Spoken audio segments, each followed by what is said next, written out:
Je déteste les mouches. Mais je suis attachée par le micro, ça me saoule d'aller là-dessus. Car les heures passées en compagnie du pathétique roman d'amour de Colin McCullough sont de celles que l'on ne peut oublier. Voilà, c'est assez intéressant. Oh là là, c'est très complexe, hein, on verra bien. À discerner qu'il importera du devoir pénible ou du désir de bonheur. Ça va être difficile, je pense. George Clark rentre chez lui et trouve sa femme assassinée. Maintenant, on parle du bouquin. Bonjour à toutes et à tous, aujourd'hui nous allons voir un petit freebooks, enfin un petit, je ne sais pas, il y en a combien, 2, 4, 6, 7 livres. Je ne sais pas si ça va être tellement petit, mais en tout cas il y a des livres qui m'intéressent pas mal, et il y en a que je ne sais pas si je vais vous lire la 4e, mais en tout cas bon, on va peut-être commencer par celui que j'ai déjà trouvé.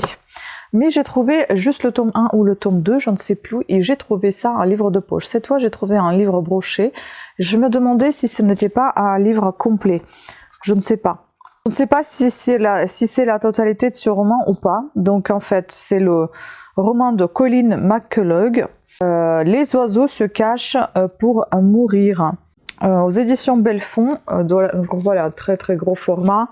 Nous sommes ici à 135 pages. Ça me paraît peu si c'est les deux parties en même temps, parce que je crois que le poche faisait beaucoup de pages. Donc, ce livre, il y avait un film qui était fait sur ce bouquin. Je voulais quand même la 4e, qui sait, si je ne sais pas si vous avez regardé ma vidéo précédente ou pas.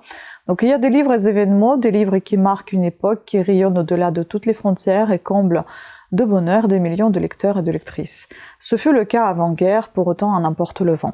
C'est le cas aujourd'hui pour Les oiseaux se cachent pour mourir. L'action, l'histoire d'une famille, les Cleary, se déroule au plus d'un demi-siècle, de 1915 à 1969, et tout un continent, l'Australie, lui sert de cadre. Mais quand un livre est porté par un tel souffle, un tel sens de l'épopée, un art si magistral de faire vivre, dans leur chair et dans leur âme, non seulement les deux principaux protagonistes, Maggie et Ralph, Maggie ou Maggie, je ne sais pas, et Ralph, mais également des dizaines d'autres personnages dont le destin n'est jamais secondaire, toute tentative de le résumer, de le réduire aux limites d'un simple scénario est dérisoire. Un jour obligatoirement, Les oiseaux se cachent pour mourir sera porté à l'écran. Je crois que c'est le cas déjà. Cependant, le plus beau film sera, il me semble, parce que je l'ai vu quand étant petite même. Cependant, le plus beau film sera toujours celui que chacun de nous aura imaginé, seul à seul avec le livre. Car les heures passées en compagnie du pathétique roman d'amour de Colin McCullough sont de celles que l'on ne peut oublier. Voilà, c'est assez intéressant. Vu qu'on a commencé par des gros bouquins, je vais vous montrer celui-ci, Maurice Desnusières. Les Trois Chaînes, c'est encore un roman. Je me demande si ce n'est pas France Loisirs, parce que le livre, il ressemble fortement, et puis il est en très bon état. Comme je vous ai déjà dit, les France Loisirs, en général, c'est très très bien conservé. Et non, c'est le grand livre du mois. C'est à peu près la même chose. Donc ici, nous avons 690 pages. C'est un gros pavé, hein, j'ai envie de vous dire. Donc, et j'espère que c'est un seul livre et pas plusieurs. Oh non, j'ai une mouche là. Je déteste les mouches. Mais je suis attachée par le micro, ça me saoule d'aller là. Tu peux dire qu'elle a la chance là. Bon, 1920-1930, la Louisiane des années folles. Le pays des bayous est devenu, avec la prohibition, terre d'élection des contrebandiers fournisseurs d'Al Capone.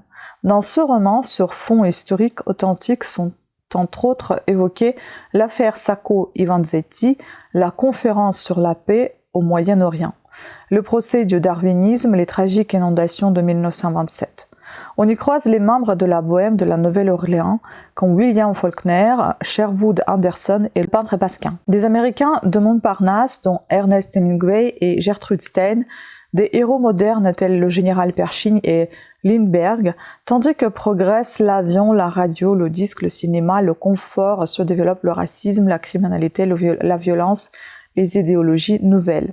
Osmond de Vigor, arrière-petit-fils de l'inoubliable Virginie, la dame de Bagatelle, s'efforce, porté par l'amour de Lorna, de maintenir en vrai cavalier les valeurs du vieux sud aristocratique. Oh là là, c'est très complexe, hein, on verra bien. Alors, un petit peu de Maurice Desnusières, après 30 ans de carrière, a quitté le journalisme pour devenir reporter historien. On retrouve ici la qualité d'une documentation scrupuleuse et parfois inédite, alliée au talent du romancier, éléments qui ont fait le succès international de ses précédents ouvrages. À découvrir. Ensuite, j'ai encore trouvé Slaughter, Lorena. Nous sommes ici à 314 pages. Écoutez, j'en ai lu aucun pour l'instant. Avec les derniers mois de la guerre de sécession et derrière Atlanta en flammes, c'est partout la ruine des terres dévastées. La chance légendaire des Selby protégera-t-elle jusqu'au bout la plantation que le fougueux et égoïste Brad Selby est incapable de gérer? Il fait la guerre dans les rangs des sudistes avec une témérité et une bravoure folle. Sa femme, Lorena, appartient à la douloureuse cohorte des mal mariés. Elle s'est profondément attachée, pourtant la plantation qu'elle dirige habilement veut garder intact ce domaine qui a pris son cœur. Ses voisins la blâment parce qu'elle est plus juste et plus humaine à l'égard de ces esclaves noirs qu'il n'est de tradition. En ces temps troubles où pour beaucoup la ligne droite est malaisée, à discerner qu'il importera du devoir pénible ou du désir de bonheur. Ça va être difficile, je pense. Ensuite, nous avons encore quelques vieux livres, dont celui-ci, Bernard Clavel, Thienot. Je commence à en avoir pas mal de Bernard Clavel à la maison. Donc ici, nous avons, on n'est pas loin de 200 pages, 187. Donc né dans le Jura en 1923, Bernard Clavel a exercé de nombreux métiers avant de se consacrer tout entier à son œuvre. Parmi la vingtaine de romans publiés par Géloum, à la taverne, Gelée, Le Seigneur du fleuve, Les fruits de l'hiver, prix Goncourt 1968. Maintenant, on parle du bouquin. Le pauvre petit, le voilà seul à présent. C'est tout le village qui parle comme ça à la mort de Justin Billard. Et pourtant, le petit, son fils, a 35 ans. Un bon garçon, ce Thienot. Mais un peu bêta, simplet quoi. Sa seule richesse sont ses bras vigoureux qu'il loue à l'un l'autre. Et voici Thienot, seul dans la masure des Billards, sur la petite île de la Loue. Il y a là quelques poules et lapins, et la miole le doux mulet, le seul ami à qui Thienot parle, à qui il dira bientôt que c'est trop lourd la solitude, qu'il ne s'y fait pas. Il faut trouver une femme pour Thienot, a décidé le village. Mais pour lui, une femme, qu'est-ce que c'est au juste? Le meilleur, le pire? Quand Clémence apparaît sur l'île au billard, le monde du garçon bascule. Un roman d'amour. Ensuite, nous avons Alexandre Jardin, L'île des gauchers. Je vous avoue, là, j'ai lu aucun, je crois que non, j'ai lu qu'une seule quatrième de couverture de tous ces bouquins. Donc 337 pages. Dans un archipel du Pacifique Sud, ignoré des géographes, l'île des Gauchers abrite une population où les droitiers ne sont plus que l'exception. Mais là n'est pas le plus important. Cette minuscule société fondée par des utopistes français en 1885 s'est donnée pour but de répondre à une colossale question. Comment fait-on pour aimer? Sur cette terre australe, le couple a cessé d'être un enfer. C'est l'endroit du monde où l'on trouve, entre les hommes et les femmes, les rapports les plus tendres. Voilà ce que vient chercher dans l'île de Gaucher Lord de Jérémie Cigogne. À 38 ans, cet aristocrate anglais enrage de n'avoir jamais su convertir sa passion pour sa femme Émilie en amour véritable. À trop vouloir demeurer son amant, il n'a pas su devenir un mari. Et puis encore deux autres qui sont un peu plus récents encore, Elisabeth Brundage dans Les Anges. Dans Les Angles morts, celui-ci aux éditions Livre de Poche, les autres c'était l'avant, c'était Folio. Ceux d'avant c'était Gélouis, Presse Pocket, et puis voilà, un grand roman américain, c'est un Télérama qui nous donne son avis. Nous sommes ici à 633 pages. Février 1979. Ah, j'ai rarement des livres des années 80, fin 70. Chosen, localité agricole étriquée et appauvrie, en passe d'être repeuplée par des riches new-yorkais. George Clark rentre chez lui et trouve sa femme assassinée. Leur petite fille seule dans sa chambre est saine et sauve. Pour le shérif Travis Lawton, George est le premier suspect. 8 mois plus tôt, le couple avait acheté la ferme des Halles pour une bouchée de pain. George omettant de dire à sa femme que les anciens propriétaires acculés par les dettes s'y étaient suicidés, laissant 3 orphelins, Eddie, Wade et Cole. Les Angles morts est aussi l'histoire des frères Hall et celle de la maison de leur enfance. Voilà, un avis, on a encore 2 avis ici de Sabine Audrery de la Croix, donc un roman prodigieusement captivant, et Alexandre Fillon de Le Figaro littéraire, conteuse puissante. Elisabeth Brundage se montre aussi douée pour le suspense que pour la psychologie. Ouh là là, ça va être chaud. Trop psychologie, c'est pas trop pour moi, mais enfin bon, on va voir. Hein. Pour l'instant, j'aime que Lisa, non pas Lisa Garner, Lisa Jewell. Ça se passe très bien avec elle. Et puis j'ai trouvé Marie-Bernadette Dupuis. Et puis, j'ai découvert ça. Et ça m'énerve. Ça veut dire que c'est une saga. Et ça, c'est le 6e tome. Et d'après ce que j'ai compris, c'est le dernier. Donc, on a derrière une étiquette. J'ai verni les ongles, c'est très beau. Ah, j'arrive à la décoller, c'est génial. Top. Donc, la saga culte, c'est marqué là. Les occupants du domaine, ça s'appelle ce tome. Donc, c'est la saga Le Moulin du Loup aux éditions Pocket. Il est énorme ce livre. Il fait plus de 800 pages, un peu plus. Donc, les occupants du domaine, tome 6. Je vous lis quand même la 4e, je pense que je voulais au départ remettre ce livre dans la boîte aux livres. Après, quand j'ai lu la 4e, je me suis dit non, je vais l'acheter cette saga, donc il faut que j'achète les 5 premiers. Alors, 1940, vallée des Eaux Claires, en Charente. Seconde guerre mondiale ravage l'Europe. Au Moulin du Loup, Claire et son mari Jean n'hésitent pas à faire preuve de courage et de générosité. Claire héberge une famille de réfugiés juifs, dont l'arrivée provoque de nombreuses turbulences. Jean, lui, décide de se battre. Lorsqu'un soldat allemand a disparu mystérieusement, les soupçons se portent sur l'un des membres de la famille. Aventure, drame, amour, rupture s'enchaînent autour des rois du monde. Ils surmontent toutes les épreuves grâce à Claire et à Jean, les gardiens du clan. Là, ça a l'air vraiment très très intéressant. Donc j'ai envie de le découvrir, ce livre et aussi cette saga. Donc un très beau roman sur l'une des plus noires pages de notre histoire. On adopte les héros de cette histoire et l'on tremble pour eux. Donc c'est un avis de Le Courrier indépendant et puis un autre avis de Le Villefranchois. Un bel exploit littéraire et franchement ça donne très très envie. Donc ici c'est marqué également chez Pocket dans la même série Le Moulin du Loup, tome 1 à 6, donc il y en a 6. Puis il y en a d'autres encore, les l'orpheline du bois des loups, tome 1 et 2, et les enfants du pas du loup et le chant de l'océan. Est-ce que tout ça, ça en fait partie? Je ne sais pas, mais je pense que tout ce qui est Moulin du Loup, il doit y en avoir 6. Donc ça doit être le tout dernier, je suppose. Enfin bon, j'espère ne pas me tromper, parce que s'il en faut encore plus, là je suis un peu mal. Niveau financier, on va dire.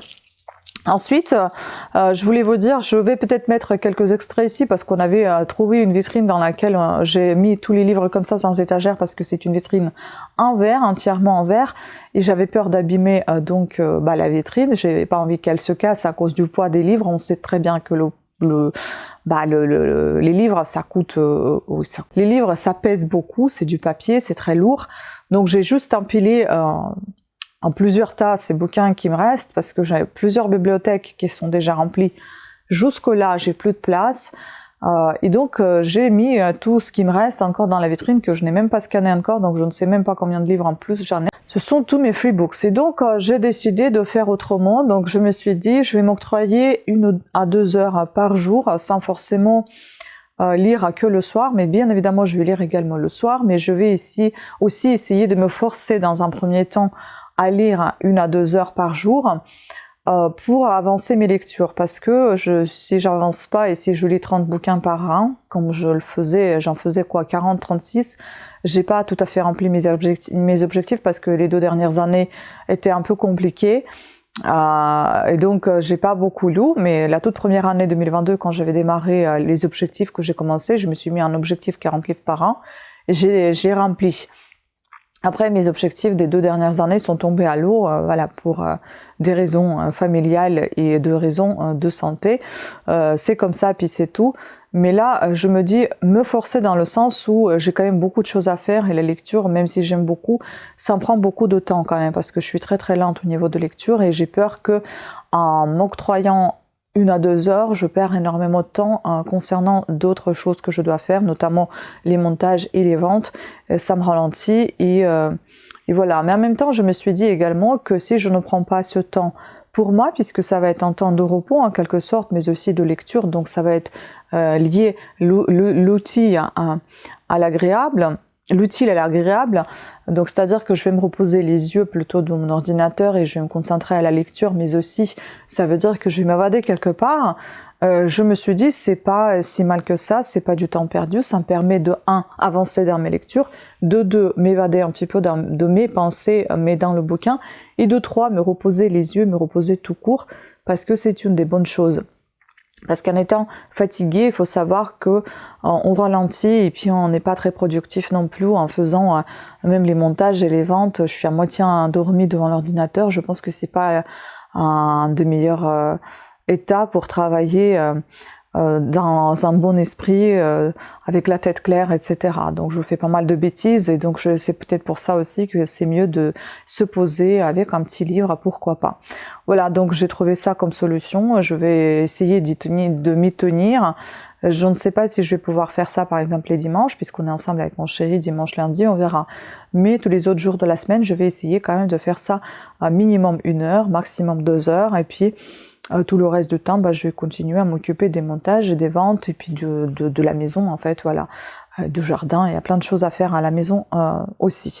Voilà, donc c'était tout pour cette vidéo, j'espère que vous l'aurez apprécié. Si je laisse les commentaires, n'hésitez pas à me dire ce que vous pensez de ces lectures. Est-ce que vous connaissez Moulin de Loup, Le Moulin du Loup? Est-ce que vous connaissez cette autrice Marie-Bernadette Dupuis? Moi j'ai déjà entendu parler de Dupuis, mais je sais plus si c'était Marie-Bernadette ou il y en a une autre qui a le même nom, je ne sais plus. En tout cas voilà, c'était tout.